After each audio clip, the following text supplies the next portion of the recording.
خلاصہ پارہ نمبر 2 بیت اللہ شریف کا عمرہ ادا کرنا۔ صفا اور مروہ اللہ کے یادگار نشانوں میں سے، جو شخص خانہ کعبہ کا حج یا عمرہ کرے تو اس پر گناہ نہیں کہ ان میں بھی طواف کرے، اور کوئی خوشی سے بھلا کام کرے تو اللہ بھی قدردان اور جاننے والا ہے۔ تشریح: ذوالحجہ کی مقررہ تاریخوں میں بیت اللہ شریف کی جو زیارت کی جاتی ہے اس کا نام حج ہے، اور ان مقررہ تاریخوں کے علاوہ دوسرے کسی بھی وقت میں جو زیارت کی جائے وہ عمرہ ہے۔ عمرہ کرنا بہت بڑے ثواب کا کام ہے اور اللہ تعالیٰ کی رضا جوئی کا ایک بہت بڑا ذریعہ ہے۔ ہر مسلمان کو چاہیے اگر اسے توفیق اور استطاعت ہو تو بیت اللہ شریف کا عمرہ ضرور ادا کرے۔ ماہ رمضان المبارک کے روزے۔ اے ایمان والو، تم پر روزے رکھنا لازم کیا جاتا ہے جیسے تم سے پہلے لوگوں پر لازم کیے گئے تھے، تاکہ تم میں اللہ کا خوف پیدا ہو۔ یہ گنتی کے دن ہیں، پھر تم میں کوئی بیمار ہو یا سفر پر ہو تو وہ دوسرے دنوں میں گنتی پوری کر لے، اور جنہیں اس کی طاقت ہو ان پر ایک مسکین کا کھانا بطور فدیہ دینا لازم ہے۔ پھر جس نے شوق سے بھلائی کا کام کیا وہ اس کے لیے بھلا ہے، اور اگر تم روزہ رکھو تو تمہارے لیے بھلا ہے اگر تمہیں علم ہو۔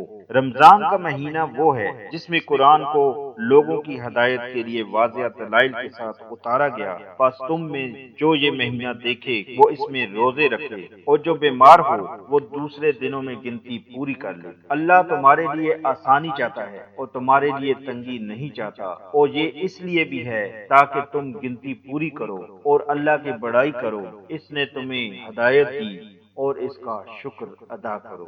تشریح: اسلام کے دیگر احکام کی طرح روزے کی فرضیت بھی آہستہ آہستہ عائد کی گئی ہے۔ نبی اکرم صلی اللہ علیہ وسلم نے ابتدا میں مسلمانوں کو صرف ہر مہینے 3 دن کے روزے رکھنے کی ہدایت فرمائی تھی، مگر یہ روزے فرض نہ تھے۔ پھر سن 2 ہجری میں رمضان کے روزوں کا یہ حکم قرآن میں نازل ہوا، اور اس طرح پورے مہینے کے روزے اللہ تعالیٰ نے فرض فرما دیے۔ حج بیت اللہ شریف۔ حج کے مہینے معلوم ہیں، پھر جس نے ان میں حج کو لازم کر لیا تو حج کے دوران نہ عورتوں کے پاس جانا ہے، نہ نافرمانی ہے اور نہ لڑائی جھگڑا، اور تم جو بھلائی بھی کرو گے اللہ اسے جان لے گا، اور سفر خرچ لے لو، ہاں بہترین سفر خرچ اللہ کا ڈر ہے، اور مجھ سے ڈرو اے عقل والو، تم پر اس میں کوئی گناہ نہیں کہ تم اپنے رب کا فضل تلاش کرو۔ پھر جب تم عرفات سے چل دو تو مشعر حرام کے پاس اللہ کو یاد کرو اور اسے یاد کرو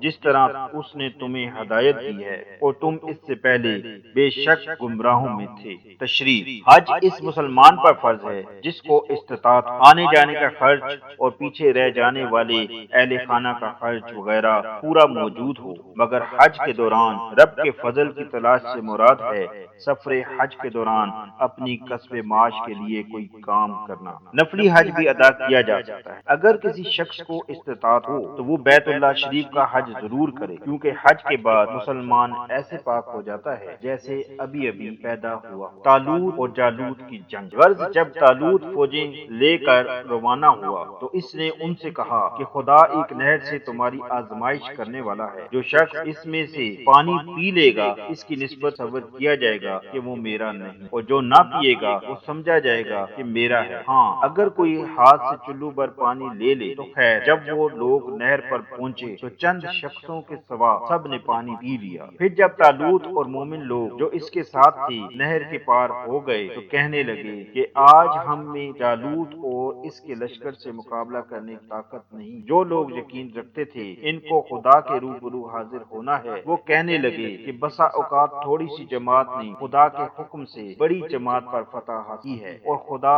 استقلال رکھنے والوں کے ساتھ ہے، اور جب وہ لوگ جالوت اور اس کے لشکر کے مقابل آ جائیں تو خدا سے دعا کی اے پروردگار ہم پر صبر کے دہانے کھول دے اور ہمیں لڑائی میں ثابت قدم رکھ اور لشکر کفار پر فتح یاب کر۔ تو طالوت کی فوج نے خدا کے حکم سے ان کو ہزیمت دی، اور داؤد نے جالوت کو قتل کر ڈالا، اور خدا نے ان کو بادشاہی اور دانائی بخشی اور جو کچھ چاہا سکھایا، اور خدا لوگوں کو ایک دوسرے پر چڑھائی اور حملہ کرنے سے نہ ہٹاتا رہتا تو ملک تباہ ہو جاتا، لیکن خدا اہل عالم پر بڑا مہربان ہے۔ تشریح: اس طرح اللہ تعالیٰ اپنے بندوں کو کفار پر فتح عطا فرماتا ہے اور تھوڑی سی جماعت کو بہت بڑی فوج پر فتح دیتا ہے، جس کا ذکر قرآن کریم میں بہت بڑی تفصیل سے بیان کیا ہے۔ صرف ایمان اور یقین کی ضرورت ہے، اگر یہ چیز مسلمانوں میں پیدا ہو جائے تو اللہ انہیں ہر جگہ